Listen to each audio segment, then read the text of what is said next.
Hi అండి, welcome to Uma silk 9866 అండి.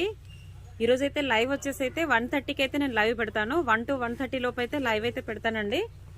ఏమనుకోకండి, 2 డేస్ నుండి నాకైతే టైం సరిపోలేక లైవ్ అయితే పెట్టలేదు.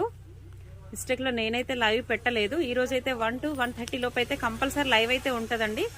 తప్పకుండా ఎవరైనా ఉంటే మన లైవ్లోకి అయితే జాయిన్ అవ్వనండి ఫ్రెండ్స్, ఓకేనా? ఈరోజు కూడా మంచి గివ్ అవే అయితే ఉందండి. 100 వ్యూస్ అంటే 100 లైక్స్ అయితే మనకి క్రాస్ అయితే నేను 2 గివ్ అవే అని చెప్పాను కదా. ఆ రోజు నుండి నాకైతే టైం సరిపోలేదండి, అందుకే లైవ్ పెట్టలేదు. ఈ రోజు అయితే తప్పకుండా లైవ్ అయితే పెడతాను. బట్ మధ్యాహ్నమే 1 to 1:30 లోపు అయితే నేను లైవ్ పెడతాను. తప్పకుండా అందరూ జాయిన్ అవుతారని నేను అనుకుంటున్నాను. అందరైతే జాయిన్ అవ్వండి ఫ్రెండ్స్. ఈ రోజు అయితే మంచి కలెక్షన్ అయితే నేను చూపిస్తాను, శారీస్ అయితే చూపిస్తాను, ఓకేనా ఫ్రెండ్స్? 1 to 1:30 లోపు అండి. కంపల్సరీగా అందరైతే లైవ్లోకి రండి. Okay, bye friends.